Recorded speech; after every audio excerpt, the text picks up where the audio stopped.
ಭಾರತೀಯ ಜನತಾ ಪಾರ್ಟಿಯ ರಾಷ್ಟ್ರೀಯ ಮಹಾಧಿವೇಶನ 17 ಮತ್ತು 18 ಭಾರತ್ ಮಂಟಪದಲ್ಲಿ ಆಯೋಜನೆಗೊಂಡಿದೆ. ಪ್ರಧಾನಮಂತ್ರಿ ನರೇಂದ್ರ ಮೋದಿಯವರು ಈ ಭಾರತ್ ಮಂಟಪವನ್ನು ಉದ್ದೇಶಿಸಿ ಅಲ್ಲಿ ನಮ್ಮ ರಾಷ್ಟ್ರೀಯ ಮಹಾಧಿವೇಶನವನ್ನು ಉದ್ದೇಶಿಸಿ ಮಾತಾಡ್ತಾರೆ. ಹತ್ತತ್ರ 12,000ಕ್ಕೂ ಹೆಚ್ಚು ಜನ ದೇಶದ ಉದ್ದಗಲಕ್ಕೂ ಅಲ್ಲಿಂದ ಪ್ರತಿನಿಧಿಗಳು ಬರ್ತಾರೆ. ಕರ್ನಾಟಕದಿಂದಲೇ 500ಕ್ಕೂ ಹೆಚ್ಚು ಜನ ಪ್ರತಿನಿಧಿಗಳು ಭಾಗವಹಿಸ್ತಾರೆ. ಮುಂಬರುವ ಲೋಕಸಭಾ ಚುನಾವಣೆಯನ್ನು ಗಮನದಲ್ಲಿ ಇಟ್ಕೊಂಡು 10 ವರ್ಷಗಳ ನರೇಂದ್ರ ಮೋದಿಜಿಯವರ ನೇತೃತ್ವದಲ್ಲಿ ಭಾರತೀಯ ಜನತಾ ಪಾರ್ಟಿ ತಂದಿರತಕ್ಕಂಥ ಸುಧಾರಣೆಗಳು, ಜನಹಿತಕ್ಕೆ ತೆಗೆದುಕೊಂಡಿರ್ತಕ್ಕಂಥ ತೀರ್ಮಾನಗಳು ಮತ್ತು ಬಡವರನ್ನ ಬಡತನದಿಂದ ಮೇಲೆತ್ತೋದಕ್ಕೆ ತೆಗೆದುಕೊಂಡಿರ್ತಕ್ಕಂಥ ಕ್ರಮಗಳೂ ಸೇರಿದಂತೆ ರಾಷ್ಟ್ರೀಯ ಹಿತದ ಯೋಜನೆಗಳು ಇವೆಲ್ಲವೂ ಕೂಡ ಆ ಮಹಾಧಿವೇಶನದಲ್ಲಿ ಉಲ್ಲೇಖ ಆಗ್ತವೆ ಮತ್ತು ಆತ್ಮವಿಶ್ವಾಸದಿಂದ ನಾವು ಲೋಕಸಭಾ ಚುನಾವಣೆಯನ್ನು ಎದುರಿಸ್ತೇವೆ. ಮತ್ತೊಮ್ಮೆ ಮೋದಿ ಅನ್ನುವಂಥ ಘೋಷಣೆ ಜನರ ನಡುವೆಯಿಂದಲೇ ಬರಲಿಕ್ಕೆ ಶುರುವಾಗಿದೆ. ಜನ ಮಾತಾಡ್ತಾ ಇದ್ದಾರೆ ಮತ್ತೊಮ್ಮೆ ಮೋದಿ ಅಂತ ಹೇಳಿ. ಹಾಗಾಗಿ 3ನೇ ಬಾರಿ ನರೇಂದ್ರ ಮೋದಿಯವರು ಪ್ರಧಾನಮಂತ್ರಿ ಆಗೋದು ಶತಸಿದ್ಧ. ಭಾರತೀಯ ಜನತಾ ಪಾರ್ಟಿ ಈ ಹಿಂದಿನ ಎಲ್ಲ ದಾಖಲೆಗಳನ್ನು ಮೀರಿ ಗೆಲುವು ಸಾಧಿಸುತ್ತೆ ಅಂತಕ್ಕಂಥ ವಿಶ್ವಾಸ ನಮಗಿದೆ. ಕರ್ನಾಟಕದಲ್ಲೂ ನಾವು 28ಕ್ಕೆ 28 ಲೋಕಸಭಾ ಕ್ಷೇತ್ರಗಳನ್ನು ಗೆಲ್ಲಬೇಕು ಅನ್ನೋದು ನಮ್ಮ ಸಂಕಲ್ಪ ಇದೆ. ಅದು NDA JDS ಕೂಡ ನಮ್ಮ NDA ಜೊತೆಗೆ ಸೇರಿರೋದ್ರಿಂದ 28 ಲೋಕಸಭಾ ಕ್ಷೇತ್ರ ಗೆಲ್ಲೋದು ಅಸಾಧ್ಯದ ಮಾತಲ್ಲ ಅಂತ ನಂಗೆ ಅನ್ಸುತ್ತೆ. ಸರ್, ಯಾರ್ಯಾರಿಗೆ ಆಹ್ವಾನ ಇದೆ ಮಹಾಧಿವೇಶನ?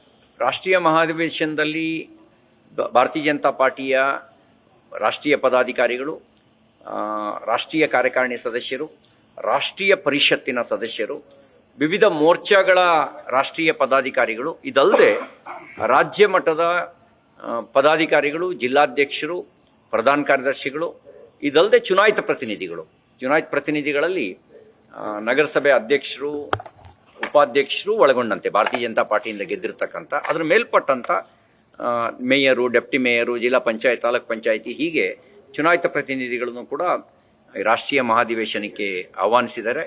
ಇಡೀ ದೇಶದಲ್ಲಿ 11,000ಕ್ಕೂ ಹೆಚ್ಚು ಜನ ಈ ರೀತಿ ಅಪೇಕ್ಷಿತರು ಇದ್ದಾರೆ. ಅವರೆಲ್ಲರೂ ಬರ್ತಾರೆ. ಸರ್, ಈಗ ಮಂಗಳೂರ್ದು ಜೆರೋಸಾ ಸ್ಕೂಲ್ದು ನಿಮ್ಗೆ ಗೊತ್ತಾಯಿದೆ.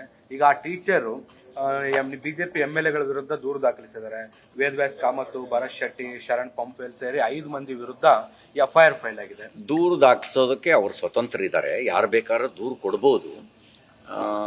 ಪ್ರೈಮಾ ಫೇಸಿ ಆ ಶಿಕ್ಷಕಿ ಹಿಂದೂ ಧರ್ಮದ ವಿರುದ್ಧ ಅವರು ನಿರಂತರವಾಗಿ ತಪ್ಪಭಿಪ್ರಾಯ ಮೂಡಿಸೋ ಕೆಲಸ ಮಾಡ್ತಿದ್ರು ಅನ್ನೋದನ್ನ ವಿದ್ಯಾರ್ಥಿಗಳು ಕಂಪ್ಲೇಂಟ್ ಮಾಡಿದ್ದಾರೆ. ಅದೇ ಶಾಲೆಯ ವಿದ್ಯಾರ್ಥಿಗಳು ಕಂಪ್ಲೇಂಟ್ ಮಾಡಿದ್ದಾರೆ. ದೂರು ಬಂದ ಹಿನ್ನೆಲೆಯಲ್ಲಿ ಜನಪ್ರತಿನಿಧಿಗಳು ಯಾವುದೇ ದೂರು ಬಂದರೂ ಹೋಗಲೇಬೇಕಾಗತ್ತೆ. ಆದರೆ ಶಿಕ್ಷಕಿಯವರು ತಾನು ಮಾಡಿದ ತಪ್ಪನ್ನು ದೂರು ಕೊಟ್ಟ ತಕ್ಷಣ ಮುಚ್ಚಾಕೋಕ್ಕಾಗಲ್ಲ. ತನಿಖೆ ನಡೀಲಿ. ತನಿಖೆ ನಡೆದಾಗ ಸತ್ಯಾಸತ್ಯತೆ ಹೊರಗೆ ಬರುತ್ತೆ. ಯಾರ ಮೇಲೆ ದೂರು ಕೊಟ್ಟರು FIR ಹಾಕಬೇಕು ಅನ್ನೋದು ನಿಯಮ. FIR ಆದ ತಕ್ಷಣವೇ ಎಲ್ಲ ಆಗೋಯ್ತು ಅಂತಲ್ಲ. ಅದರ ನಂತರ ತನಿಖೆ ಆಗತ್ತೆ. ತನಿಖೆನಲ್ಲಿ ಯಾರು ತಪ್ಪು ಮಾಡಿದ್ದಾರೆ ಅಂತ ಗೊತ್ತಾಗತ್ತೆ.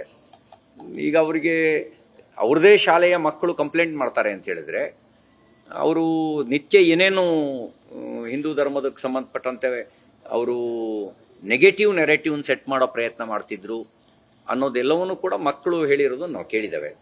ಹಾಗಾಗಿ ತನ್ನ ತಪ್ಪನ್ನು ಅವರು ದೂರು ಕೊಟ್ಟು ಮುಚ್ಚಾಕೊಳ್ಳೋಕೆ ಸಾಧ್ಯ ಇಲ್ಲ. ಈಗ ರಾಜ್ಯಸಭೆ ಚುನಾವಣೆ ವಿಚಾರಕ್ಕೆ ಸಂಬಂಧಪಟ್ಟಂತೆ ಕುಪೇಂದ್ರ ರೆಡ್ಡಿ ಅವರು 5ನೇ ಅಭ್ಯರ್ಥಿಯಾಗಿ ನಾಮಪತ್ರ ಮೈತ್ರಿ ಅಭ್ಯರ್ಥಿ. ನಮ್ಗೆ 1 ಸೀಟ್ ಗೆದ್ದು ಅದ್ರ ಮೇಲೆ 39 ಓಟುಗಳು ಹೆಚ್ಚಿಗೆ ಇದಾವೆ. 6 ಮತಗಳ ಕೊರತೆ ಇದೆ. 6 ಮತಗಳನ್ನ ರಾಜಕಾರಣದಲ್ಲಿ ಹಲವು ಜನ ಹಲವು ಕಾರಣಕ್ಕೆ ಸ್ನೇಹಿತರಾಗಿರ್ತಾರೆ. ಹಾಗಾಗಿ 6 ಮತಗಳನ್ನ ತಗೊಳ್ಬೋದು ಅನ್ನೋ ವಿಶ್ವಾಸ ಇರ್ಬೋದು. 6 ಮತಗಳು ಹೆಚ್ಚುವರಿಯಾಗಿ ಬಂದರೆ ಗೆಲುವು ಕೂಡ ಸಾಧ್ಯ ಆಗುತ್ತೆ. ಕಷ್ಟದ್ದೇನಲ್ಲ. ಹಿಂದೆಲ್ಲ 10-12 ಹೆಚ್ಚುವರಿ ಓಟ್ ಇಟ್ಕೊಂಡೇ ಎಲೆಕ್ಷನ್ ನಡೆಸಿ ಗೆದ್ದು ಬಂದಿರುವಂಥ ಉದಾಹರಣೆಗಳಿದಾವೆ. ಈಗ 39 ಓಟು ಹೆಚ್ಚುವರಿಯಾಗಿದೆ. 6 ಮತಗಳ ಕೊರತೆ ಇದೆ. 6 ಮತಗಳು ಏನಾದರೂ ಕ್ರಾಸ್ ಓಟ್ ಆದರೆ ಹೇಳೋಕ್ಕಾಗಲ್ಲ. ರಾಜಕಾರಣದಲ್ಲಿ ಭಾಳ ಜನ ಸ್ನೇಹಿತರಿರ್ತಾರೆ. ಕಾಂಗ್ರೆಸ್ನಲ್ಲೂ ಕುಪೇಂದ್ರ ರೆಡ್ಡಿ ಅವರಿಗೆ ಸ್ನೇಹಿತರಿದ್ದಾರೆ. ಹಾಗಾಗಿ ಆ ಸ್ನೇಹಿತರು ಸಹಾಯ ಮಾಡಿದ್ರೆ ಗೆದ್ದು ಬಿಡ್ಬೋದು, ಹೇಳಕ್ಕಾಗಲ್ಲ. ಈಗ ಲೋಕಸಭಾ ಚುನಾವಣೆ ಅಖಾಡದಲ್ಲಿ ಸಿ.ಟಿ. ರವಿ ಅವರು ಇರ್ತಾರಾ ಇಲ್ವಾ? ಅದನ್ನು ನಿರ್ಣಯ ಮಾಡಬೇಕಾಗಿರೋದು ಭಾರತೀಯ ಜನತಾ ಪಾರ್ಟಿ, ನಾನಲ್ಲ. ನಾನು ಬಹಳ ಸರಿ ಹೇಳಿದ್ದೀನಿ, 95ರ ನಂತರ ಪಕ್ಷದಲ್ಲಿ ಕೇಳಿ ಏನನ್ನು ಪಡ್ಕೊಂಡಿಲ್ಲ ಅಂತ ಹೇಳಿ. ಅದನ್ನು ನಿರ್ಣಯ ಮಾಡಬೇಕಾಗಿರೋದು ಪಾರ್ಟಿ ಏನ್ ನಿರ್ಣಯ ಮಾಡುತ್ತೆ ಅದ್ರ ಪ್ರಕಾರ ನಾವು ನಡ್ಕೊಳ್ತೀವಿ. ಅಲ್ಲ, 2-3 ಕ್ಷೇತ್ರಗಳಲ್ಲೇ ತಮ್ಮ ಹೆಸರು ಕೇಳಬರ್ತದೆ. ಒಂದು ಚಿಕ್ಕಮಂಗ್ಳೂರು, ಉಡುಪಿ ಚಿಕ್ಕಮಂಗ್ಳೂರು ಇರ್ಬೋದು, ನಾರ್ತ್ ಇರ್ಬೋದು, ಎಲ್ಲ ಕಡೆನೂ ಸಿ.ಟಿ. ರವಿ ಸ್ಪರ್ಧೆ ಮಾಡ್ತಾರೆ. ಅಲ್ಲ, ಒಂದೇನು ಅಂದ್ರೆ ನಾನು 95ರ ನಂತರ ಪಕ್ಷದಲ್ಲಿ ಕೇಳಿ ಪಡ್ಕೊಂಡಿಲ್ಲ. ಪಕ್ಷ ಏನ್ ತೀರ್ಮಾನ ಮಾಡುತ್ತೆ ತೀರ್ಮಾನವನ್ನ ಕಾರ್ಯಕರ್ತನಾಗಿ ಪಾಲಿಸೋದಷ್ಟೇ ನನ್ನ ಕೆಲಸ. ಉಳಿದಿದ್ದು ನಿರ್ಣಯ ಪಾರ್ಟಿ ಮಾಡುತ್ತೆ. ತಯಾರಿ ಮಾಡ್ಕೊಳ್ತಿದ್ದೀರಾ ಸರ್ ನೀವು? ಪಕ್ಷ 28 ಲೋಕಸಭಾ ಕ್ಷೇತ್ರ ಮಾತ್ರ ಅಲ್ಲ, 243 ಲೋಕಸಭಾ ಕ್ಷೇತ್ರಗಳಲ್ಲೂ ತನ್ನದೇ ಆದಂತ ತಯಾರಿಯನ್ನ ನಾವು ದೇಶದ ಉದ್ದಗಲಕ್ಕೂ ಮಾಡ್ತಾನೆ ಇದ್ದೀವಿ. ಚುನಾವಣಾ ಕಾರ್ಯಾಲಯಗಳಿರ್ಬೋದು, ವಿಕಸಿತ ಭಾರತ ಅದರ ಯೋಜನೆಯನ್ನ ಜನರಿಗೆ ತಲುಪಿಸುವಂತದಿರ್ಬೋದು, ಗ್ರಾಮ್ ಚಲೋ ಅಭಿಯಾನ ಇರ್ಬೋದು, ಈ ರೀತಿ ಯುವ ಮತದಾರರನ್ನ ಸೆಳಿತಕ್ಕಂಥ ಯೋಜನೆಗಳಿರ್ಬೋದು, ಮಹಿಳಾ ಮತದಾರರನ್ನ ಅವರನ್ನ ಪಕ್ಷದ ಜೊತೆಗೆ ಜೋಡಿಸುವಂತ ಅಭಿಯಾನ ಇರ್ಬೋದು, ಇವೆಲ್ಲವೂ ಕೂಡ ನಡೀತಾನೆ ಇದಾವೆ. ಸರ್, ಈಗ ಎಲೆಕ್ಟ್ರೋಲ್ ಬಾಂಡ್ ವಿಚಾರ ಕೊಟ್ಟಿದೆ. ಈವರೆಗೂ ಎಷ್ಟು ಎಲೆಕ್ಟ್ರೋಲ್ ಬಾಂಡ್ಗಳನ್ನ ರಾಜಕೀಯ ಪಕ್ಷಗಳಿಗೆ ಕೊಟ್ಟಿದೆ, ಅದರ ಡಾಟಾನ ರಿಲೀಸ್ ಮಾಡಬೇಕು, ನಂಬರ್ 1. ನಂಬರ್ 2, ಆ ಎಲ್ಲ ಹಣನ ವಾಪಸ್ ಕೊಡಬೇಕು ರಾಜಕೀಯ ಪಕ್ಷಗಳು ಅಂತ ಹೇಳಿದೆ. ನಿಮ್ಮದೇ ಸರ್ಕಾರ ಇದನ್ನ ಜಾರಿಗೆ ತಂದಿತ್ತು ಕೂಡ. ನಾನು ಈಗಷ್ಟೇ ಟಿವಿಯಲ್ಲಿ ಸ್ಕ್ರೋಲಿಂಗ್ ನೋಡ್ಕೊಂಡು ಬಂದೆ. ಅದರದ್ದು ಜಡ್ಜ್ಮೆಂಟ್ನ ಪೂರ್ಣ ಅಧ್ಯಯನ ಮಾಡಿದ ನಂತರ ಪೂರ್ಣ ಪ್ರಮಾಣದಲ್ಲಿ ಹೇಳ್ಬೋದು. ಆದರೆ ಒಂದು ಮಾತು ಹೇಳಲಿಕ್ಕೆ ಬಯಸ್ತೇನೆ, ಮುಂಚೆ ಅಕೌಂಟಬಿಲಿಟಿನೇ ಇರಲಿಲ್ಲರಿ. ಬ್ಲ್ಯಾಕ್ ಮನಿ ಬರೋದು, ಬ್ಲ್ಯಾಕ್ ಮನಿ ಖರ್ಚು ಮಾಡೋರು. ಈಗ ಕನಿಷ್ಠ ಪೊಲಿಟಿಕಲ್ ಪಾರ್ಟಿಗಳಿಗೆ ಬಾಂಡ್ ಮೂಲಕ ಕೊಡಬೇಕು ಅನ್ನೋದು ಒಂದು ಅಕೌಂಟಬಿಲಿಟಿ. ಮುಂಚೆ ಎಲ್ಲಿತ್ತು ಅಕೌಂಟಬಿಲಿಟಿ? ಬ್ಲ್ಯಾಕ್ ಮನಿ ಬರ್ತಿತ್ತು, ಬ್ಲ್ಯಾಕ್ ಮನಿ ಖರ್ಚಾಗ್ತಿತ್ತು. ಯಾವುದೇ ರಾಜಕೀಯ ಪಕ್ಷ ಚುನಾವಣೆಗೆ ಖರ್ಚು ಮಾಡೋದನ್ನೇ ನಿಲ್ಲಿಸಿರ್ಲಿಲ್ಲ. 17ರಲ್ಲಿ ಕಾಯ್ದೆ ತಂದ ನಂತರ ಬಾಂಡ್ ಮೂಲಕ ಕೊಡಬಹುದು ಅನ್ನೋದು ತಂದ ನಂತರ ಅಕೌಂಟಬಿಲಿಟಿ ಫಿಕ್ಸ್ ಆಯಿತು. ಯಾವ್ಯಾವ ಪೊಲಿಟಿಕಲ್ ಪಾರ್ಟಿಗೆ ಎಷ್ಟೆಷ್ಟು ಹಣ ಬರ್ತಾ ಇದೆ ಅನ್ನುವಂಥ ಅಕೌಂಟಬಿಲಿಟಿ ಆದರೂ ಫಿಕ್ಸ್ ಆಯಿತು. ಅದು ಮತ್ತೆ ಥ್ರೂ ಅವ್ರ ಅಕೌಂಟ್ಸ್ ಇಂದ ಕೊಡುವಂಥ ಸಿಸ್ಟಮ್ ಬಂತು. ಇನ್ನು ಅದರಲ್ಲಿ ಸಮಗ್ರ ನೋಡಿದ ನಂತರ, ಜಡ್ಜ್ಮೆಂಟ್ ನೋಡಿದ ನಂತರ ಪೂರ್ಣ ಪ್ರಮಾಣದಲ್ಲಿ ಉತ್ತರಿಸಬಹುದು. ಈಗ ಸುಪ್ರೀಂ ಕೋರ್ಟ್ ಜಡ್ಜ್ಮೆಂಟ್ ಕೊಟ್ಟಿದೆ, ಅದಕ್ಕೆ ಸಂಬಂಧಪಟ್ಟಂತೆ ಏನೆಲ್ಲರಿಗೂ ಆದಂಗೆ ನಮಗೂ ಆಗತ್ತೆ. ನಮ್ಗೇನು ಹೊಸ್ತೇನಲ್ವಲ್ಲ, ಎಲ್ಲ ಪೊಲಿಟಿಕಲ್ ಪಾರ್ಟಿಗೆ ಆದಂಗೆ ನಮಗೂ ಆಗತ್ತೆ. ನಮ್ಗೇನು ಹೊಸದಾಗಿ ಅಂತೇನಿಲ್ಲ. ನಮ್ಮ ಸರ್ಕಾರ ನರೇಂದ್ರ ಮೋದಿಯವರು ರಾಜಕೀಯ ಪಕ್ಷಗಳಿಗೂ ಒಂದು ಅಕೌಂಟಬಿಲಿಟಿ ಇರಲಿ ಮತ್ತು ಡಿಕ್ಲೇರ್ ಮಾಡಬೇಕು. ಆಯಾ ಪೊಲಿಟಿಕಲ್ ಪಾರ್ಟಿಗಳು ಎಷ್ಟು ಹಣ ಬಂದಿದೆ ಅನ್ನೋದನ್ನು ಡಿಕ್ಲೇರ್ ಮಾಡಬೇಕು ಅನ್ನುವಂಥದ್ದು ಆ ಕಾಯ್ದೆಯಲ್ಲಿ ಇತ್ತು. ಬ್ಲ್ಯಾಕ್ ಮನಿ ಕೊಟ್ಟರೆ, ಬ್ಲ್ಯಾಕ್ ಮನಿ ಇಸ್ಕೊಂಡ್ರೆ ಯಾವ ಲೆಕ್ಕಕ್ಕೆ ಬರುತ್ತೆ? ಯಾರು ಕೊಡ್ತಾರೆ, ಯಾರು ಬಿಡ್ತಾರೆ, ಯಾರಿಗೆ ಗೊತ್ತಾಗತ್ತೆ? ಕೊಟ್ಟವ್ರದ್ದು ಸೀಕ್ರೆಟು, ಇಸ್ಕೊಂಡವ್ರದ್ದು ಸೀಕ್ರೆಟು, ಖರ್ಚು ಹೆಂಗಾಯ್ತು ಅನ್ನೋದು ಸೀಕ್ರೆಟು. ಈಗ ಹಂಗಲ್ಲ. ಈಗ ಎಷ್ಟು ಅನುದಾನ ಯಾವ್ಯಾವ ರಾಜಕೀಯ ಪಕ್ಷಕ್ಕೆ ಬಂತು ಅಂತ ಡಿಕ್ಲೇರ್ ಮಾಡಬೇಕಾಗತ್ತೆ. ಯಾವುದಕ್ಕೆ ಖರ್ಚು ಮಾಡಿದೀವಿ ಅನ್ನೋದನ್ನು ಕೂಡ ಅಕೌಂಟ್ಸ್ ಕೊಡಬೇಕಾಗತ್ತೆ. ಅದು ಬೇಡ ಅಂತ ಸುಪ್ರೀಂ ಕೋರ್ಟ್ ತೀರ್ಮಾನ ಮಾಡಿದ್ರೆ ಮತ್ತೆ ಬ್ಲ್ಯಾಕ್ ಮನಿ ಇದೆ, ರಾಜ್ಯ ನಡೆಯುತ್ತೆ. ಬ್ಲ್ಯಾಕ್ ಮನಿ ತಪ್ಸಕ್ಕಂತೂ ಆಗಿಲ್ಲ. ಹಾಗಾಗಿ ಅದೇ ನಡೀತೆ. ಸುಪ್ರೀಂ ಕೋರ್ಟ್ ತನ್ನ ಅಬ್ಸರ್ವೇಷನ್ ಅಲ್ಲಿ ಹೇಳಿದೆ, ಈ ಸ್ಕೀಮ್ ಇಂದ ಬ್ಲಾಕ್ ಮನಿ ಕಂಟ್ರೋಲ್ ಆಗುತ್ತೆ ಅನ್ನೋ ಯಾವುದೇ ಭರವಸೆ ಅಥವಾ ಅಂಶಗಳು ಕಾಣಿಸ್ತಾ ಇಲ್ಲ ಅಂತ ಹೇಳಿ. ನಾನು ಸುಪ್ರೀಂ ಕೋರ್ಟ್ ತೀರ್ಪನ್ನ ಕಾಮೆಂಟ್ಸ್ ಮಾಡಕ್ ನಾನು ಹೋಗಲ್ಲ. ಅದನ್ನ ನಾನು ನೋಡಿದ್ದೇನೆ, ಅದು ಅವರ ಅಭಿಪ್ರಾಯ. ಆದ್ರೆ ಅಟ್ಲೀಸ್ಟ್ ಕಂಪನಿಗಳು ಈಗ ತನ್ನ ಅಕೌಂಟ್ಸ್ ಅಲ್ಲಿ ಇರುವಂತ ಮನಿನ ಕೊಡ್ತಾ ಇದಾವೆ. ಅಧಿಕೃತವಾಗಿ ತಾನು ದುಡ್ದ ಹಣವನ್ನ ಅಕೌಂಟ್ ಅಲ್ಲಿ ಇರೋ ಹಣನ ಕೊಡ್ತಾ ಇದ್ದಾವೆ. ಬ್ಲ್ಯಾಕ್ ಮನಿ ಕೊಟ್ರೆ ಕೊಟ್ಟವ್ರು ಯಾರು, ಇಸ್ಕೊಂಡವ್ರು ಯಾರು ಲೆಕ್ಕ ಇಡ್ತಾರೆ? ಈಗ ಅಟ್ಲೀಸ್ಟ್ ಲೆಕ್ಕನಾರು ಸಿಗ್ತಾ ಇದೆ.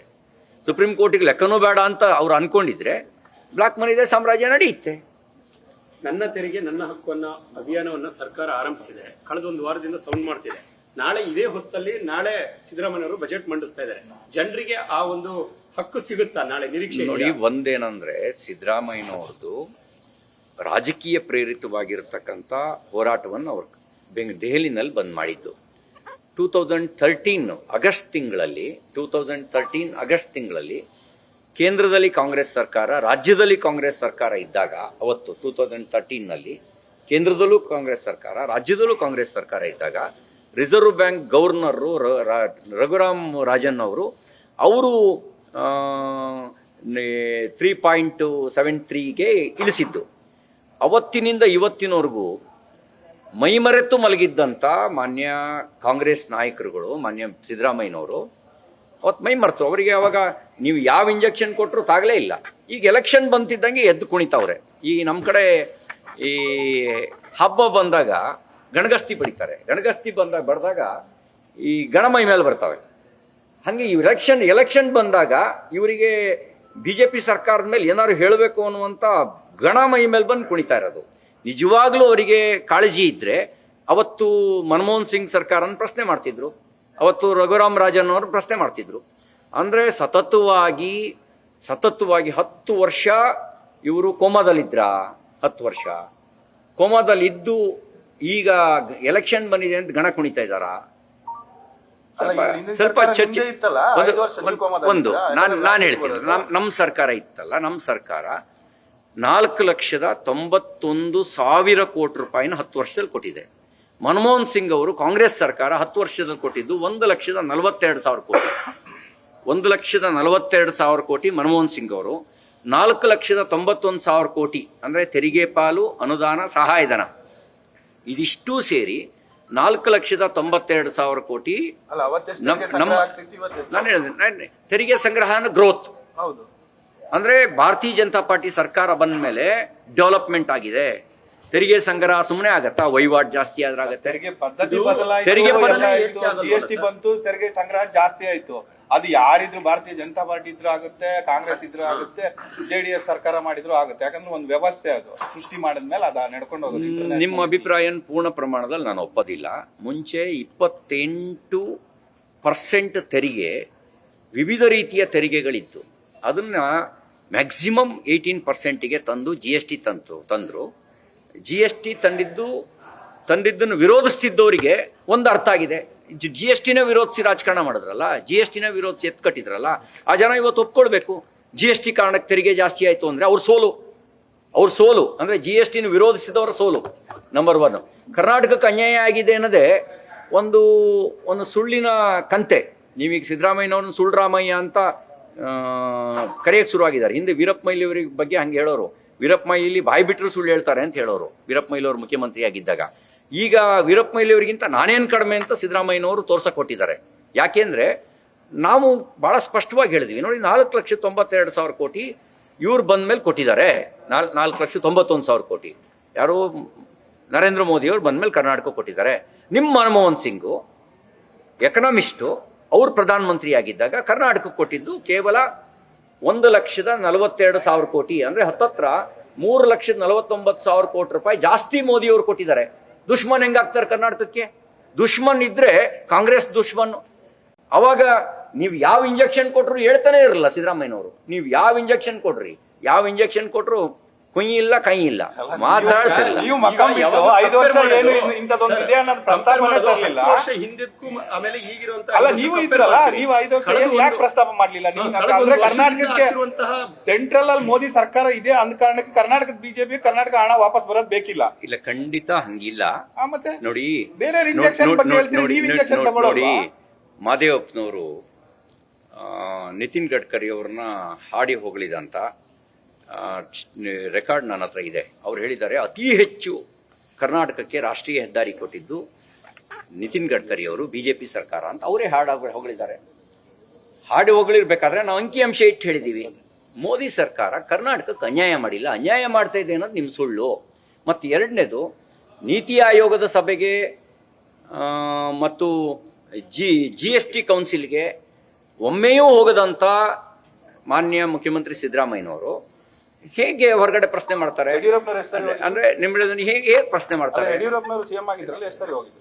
ನನಗೆ ಇವರು ಅತಿ ಹೆಚ್ಚು ಬಾರಿ ಮಂಡಿಸ್ತವ್ರಲ್ವಾ? ಯಡಿಯೂರಪ್ಪನವರು ಸಿಎಂ ಆಗಿದ್ರಲ್ಲ, ಅವ್ರನ್ನು 6-7 ಸಾರಿ ಬಜೆಟ್ ಮಂಡಿಸಿದಾರೆ, ಅವ್ರು ಎಷ್ಟು ಸರಿ ಹೋಗಿದ್ರು? ಈಗ ಇವರು ಒಮ್ಮೆಯೂ ಹೋಗದೆ ಇರೋರು ಪ್ರಶ್ನೆ ಮಾಡ್ತಾರೆ. ಮತ್ತೆ ನೀತಿ ಆಯೋಗ ಬಂದ್ಮೇಲೆ ಯಡಿಯೂರಪ್ಪನವರು 2 ಬಾರಿ ಬಜೆಟ್ ಮಂಡಿಸಿರೋದು. ನಿಮಗೆ ಬೊಮ್ಮಾಯಿ ಅವರೇ ತೆರಿಗೆ ಪದ್ಧತಿಗಳ ಬಗ್ಗೆ ಮಾತಾಡ್ತಿದ್ರಿ, ದಟ್ಸ್ ಫೈನ್.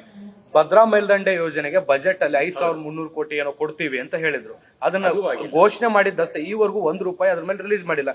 ಬಿಜೆಪಿ ಸರ್ಕಾರ ಇದ್ದಾಗ ಇದನ್ನ ಯಾಕೆ ಪ್ರಶ್ನೆ ಮಾಡ್ಲಿಲ್ಲ ನೀವು? ಒಂದು, ಬೊಮ್ಮಾಯಿ ಅವರು ಇದಕ್ಕೆ ಸಂಬಂಧಪಟ್ಟಂತೆ ಉತ್ತರ ಕೊಟ್ಟಿದ್ದಾರೆ. ಅವ್ರು ಹೇಳಿದ್ದಾರೆ, ಬೊಮ್ಮಾಯಿ ಅವರು ಉತ್ತರ ನಾನು ಗಮನಿಸಿದ್ದೀನಿ.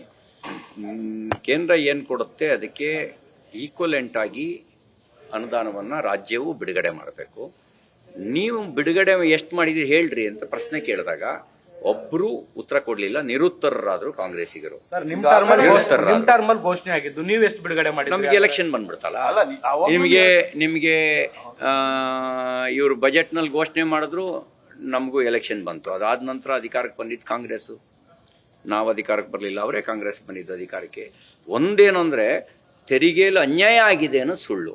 ಮತ್ತೆ ಅನ್ಯಾಯ ಮಾಡಿದ್ರೆ ಅದು ಕಾಂಗ್ರೆಸ್ ಮಾಡಿರೋದು. ಅಂಕಿಅಂಶಗಳು ಹೇಳ್ತವೆ, ನಾನು ಮಾತಲ್ಲ, ಅಂಕಿಅಂಶಗಳು ಹೇಳ್ತವೆ. ಅನ್ಯಾಯ ಮಾಡಿದ್ರೆ ಕಾಂಗ್ರೆಸ್ ಮಾಡಿರೋದು, ಅನ್ಯಾಯ ಆಗಿದೆ ಅನ್ನೋ ಸುಳ್ಳು. ಮತ್ತೆ ಈ ತೆರಿಗೆ ಪಾಲಿನ ಹಂಚಿಕೆ ಇದೆಯಲ್ಲ, ಅದು ಕಾಂಗ್ರೆಸ್ ಕಾಲದಲ್ಲೇ ನಿರ್ಣಯ ಆಗಿದ್ದು, ಈಗ ನಿರ್ಣಯ ಆಗಿದ್ದಲ್ಲ, ಅದು ಕ್ಯಾರಿ ಫಾರ್ವರ್ಡ್ ಆಗಿದೆ. ಬಹುಶಃ ಮುಂದೆ ಹಣಕಾಸು ಆಯೋಗ, ನೀತಿ ಆಯೋಗ ನಿರ್ಣಯ ಮಾಡಬೇಕಾದ್ರೆ ಹಿಂದೆ ಕಾಂಗ್ರೆಸ್ ಮಾಡಿದಂಥ ಅನ್ಯಾಯನ ಸರಿಪಡಿಸ್ಲಿಕ್ಕೆ ಮುಂದೆ ಬರುತ್ತೆ.